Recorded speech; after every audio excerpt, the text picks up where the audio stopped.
Salut les gars, j'espère que vous allez bien. Pour ma part, bof, parce qu'en fait je me suis défoncé le pied. C'est d'ailleurs pour ça que je tourne sur ma chaise et pas sur fond vert, parce que sur fond vert cela demande à ce que je sois debout.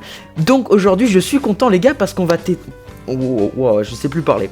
Aujourd'hui on va traiter de mon premier sujet, ouais, le tout premier sujet sur la chaîne les gars, ça se fait hein. C'est donc le Léviathan, je vous l'avais dit dans la vidéo précédente, sur ma vidéo de présentation de chaîne. D'ailleurs si vous l'avez pas vu, n'hésitez pas à y aller. Alors aujourd'hui on va traiter donc, comme je le disais, du Léviathan. C'est une créature juste incroyable et on répond à la question donc, qu'est-ce que le Léviathan? C'est parti, intro.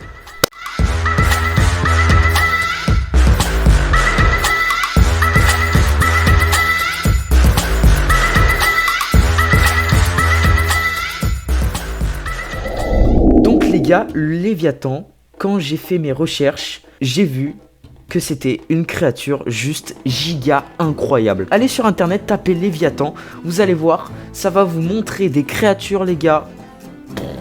C'est insane. La créature elle est gigantesque, c'est un serpent qui règne sur les océans. Et on va déjà remonter à de quand datent les premières traces du Léviathan. Déjà pour vous dire, ça date de la mythologie phénicienne. Donc quand même les gars, ça date de avant l'islam, avant la religion chrétienne, juive. C'est une des premières religions, je crois, la religion phénicienne. Léviathan était un symbole de puissance sur les océans, sur les mers.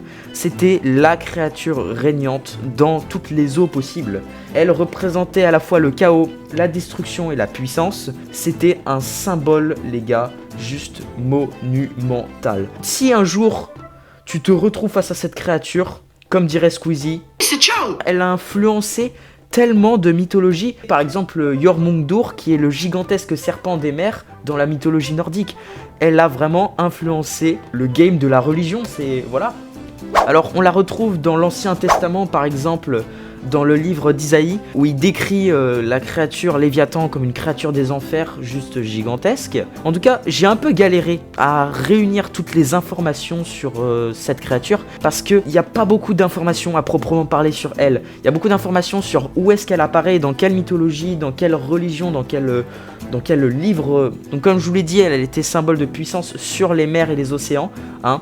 Je le précise bien parce que elle n'apparaît pas comme une créature qui va sur la terre, hein. C'est vraiment une créature des eaux.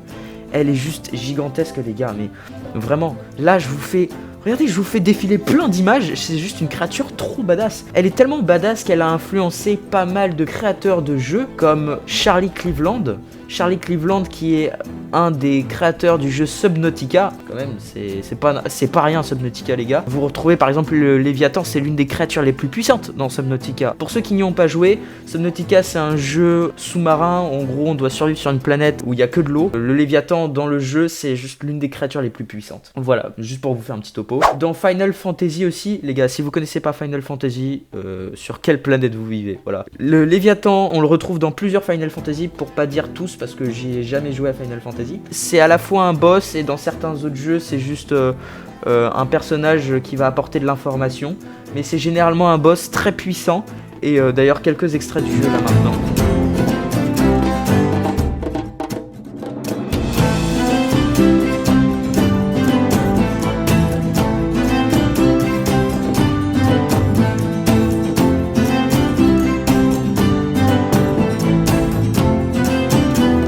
Le résumé, c'est une gigantesque créature puissante qui règne sur les eaux, qui représente le chaos, qui déboîte n'importe quelle créature mythologique, que ce soit le centaure, que ce soit le phénix, que ce soit le griffon.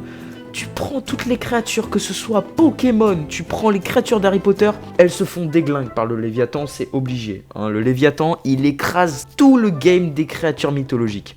Et en petit bonus les gars, j'ai pu recueillir quelques informations sur la mort de Léviathan. Je crois dans le chapitre de l'Apocalypse de la Bible chrétienne, on dit que Léviathan se ferait tuer soit par l'archange Gabriel, soit par Dieu.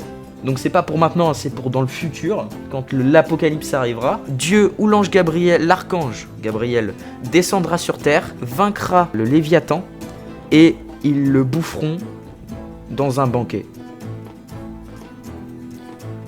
Ok. Là, on a plus peur de Dieu et de l'archange que le Léviathan en lui-même. Sur ce, les gars, j'espère que vous avez apprécié ce petit épisode qui fut court, certes, mais très plaisant à raconter parce que vraiment, c'est la première vidéo, les gars. Je suis super content. Là, vous savez pas, mais j'ai tourné au moins 3 fois la vidéo pour qu'elle soit parfaite, pour que je la raconte de manière assez conviviale. J'espère que cette petite présentation d'une créature juste incroyable vous aura plu. Si vous avez des questions, n'hésitez pas à les poser en commentaire, les gars.